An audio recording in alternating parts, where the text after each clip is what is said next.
Magandang araw mga kaibigan. Pag-usapan natin ngayon, bigyan ng reaction opinion itong bardagulan between Attorney Abante and the unofficial spokesperson ng OBP, si Attorney Rowena Guanzon. Talagang nakaka-excite. Ito sa post ng unofficial Ronald Bato de la Rosa Solid Supporters. Ito yung post. Dating COMELEC Commissioner Rowena Guanzon may buwelta kay House Spokes Abante. May tugon ang dating COMELEC Commission on Election Commissioner Attorney Rowena Guanzon kay House of Representatives Spokesperson Attorney Princess Abante matapos nitong ipagtanggol si House Speaker Martin Romualdez.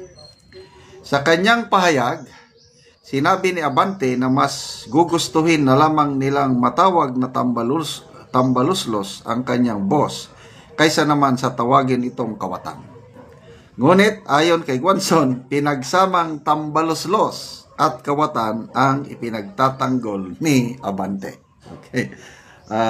Ito na po yung mga exact statement. Si Abante muna, sabi niya, mas gugustuhin po naming matawag na tambaluslos kaysa matawag na kawatan dahil sa pagnanakaw ng kaban ng bayan. Wow, malinis. Wala daw silang bahid sa korupsyon. Sige lang, tambaluslos. Ano na nga ba ang meaning ng tambaluslos? Medyo malalim na Bisaya itong tambaluslos eh. First time ko lang narinig ang tambaluslos kay BP Sara. Matagal na ako sa Mindanao. Bibira akong makarinig ng tambaluslos. Okay, sabi naman ni Attorney Guanzon, nag-explain ka pa be. Yung boss amo mo ay pinagsamang tambaluslos na kawatan. Sa poll. Okay, magbasa lang muna tayo sa mga comments.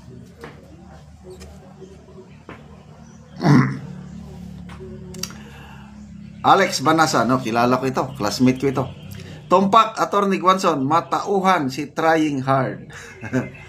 Marlon Tanyo, psst, uwi ka na, kawatan at tambaluslos are the same.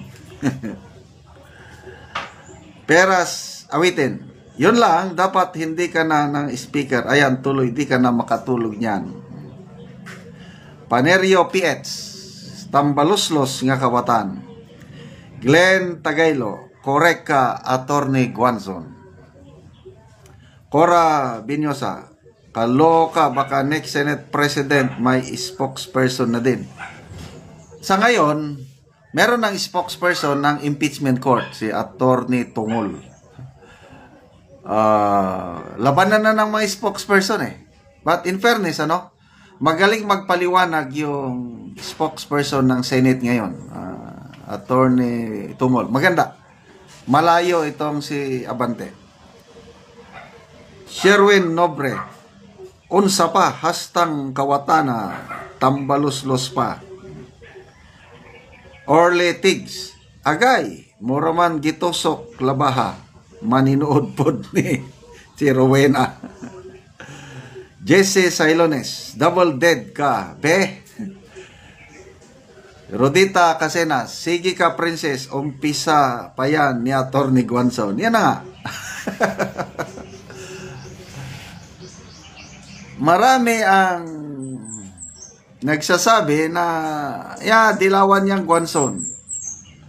Ayan, dilawan na naging green DDS. Di ba, makita nyo meron siyang post. Nakasuot siya ng green. Nandun siya sa billiard table na green yung, anong tawag doon, tapete. Tapos nagaganon siya. It's a very clear sign na na si Attorney Guanzon. Palaban na yung nilalabanan niya, yung nilalabanan din ng mga Duterte. Kaya in a way, na siya? DDS na siya. Biruin mo, nung yang usapin ng mga spokesperson na yan, ito lang si Kifi Chu ang nag-open up na si BP mag-hire ng spokesperson din niya ang ipinakita niyang litrato yung ano sa Kung Fu, yung Chinese ano. Biglang nag-comment si Attorney Guanzon, sabi niya, pwede naman ako. Nako, tumawa si Kipicho, sabi niya, Attorney, baka mag-resign sila lahat pag ikaw ang maging spokesperson. Kumalat na yung idea na maging spokesperson ng OBP si Attorney. Ano, pati si Kitty Duterte, ang minamahal na kapatid ni BP, nag-post na, napayag ba kayo maging spokesperson ng OBP si Attorney Guanzon? Ang daming payag hanggang nakarating kay BP Sara. Sabi niya, wala pa kaming pinag-usapan yan, but believe kami, saludo ako sa tapang at talino ni Attorney Guanzon. Ma'am, sige lang, magsalita ka, go, go, go. Yun na. Unofficial. Nagsasalita na si Rowena Guanzon. Obserbahan niyo ang kanyang post. Talagang sinasalungat niya ang maling ginagawa ng administrasyong ito at sinusuportahan niya ang pinaglalaban ng mga Duterte. Nakakatawa ito. Isa pang post niya 10 hours ago. You're still explaining your boss. You're still explaining, sabi niya, your boss is a joint revenge thief.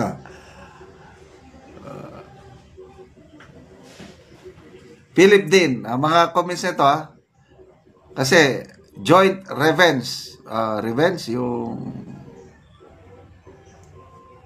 what is revenge sa Tagalog? Nakalimutan ko na. Gustong gumanti, tapos kawatan pa. Philip din, dati ayaw ko dito kay ma'am, pero ngayon, idol ko na si madam. Yan, kahit ako. Galit din ako sa kanya noong election 2022. Ngayon, saludong-saludo na ako kay Madam Guanzon. Ken BPR, you nailed it, Attorney. Sapol, ha ha ha. By the way, nag-volunteer na si Attorney Guanzon na aalalay tutulong kay Governor Pam Bariccuatro sa Cebu. May victory party sila, victory rally sa June 29, at ang special guest nila si Attorney Rowena Guanzon. Kaya magtutulungan na yung dalawa. So, alam niyo naman, Bariccuatro, in-endorse na Tatay Digong. So, nandiyan na.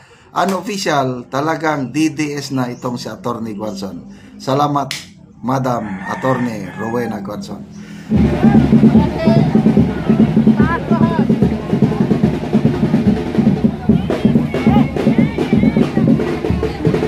So, mga kababayan, at Akbayan Party List, impeachment trial now. Follow the Constitution. Yan ang sigaw ng mga Akbayan, mga kababayan.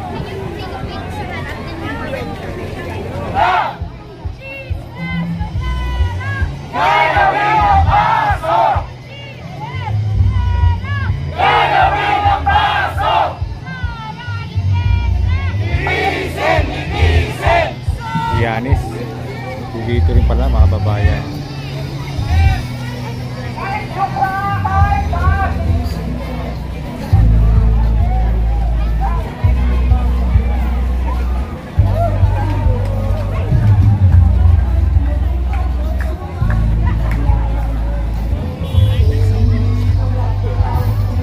Ito, Magdalo mga kababayan, no?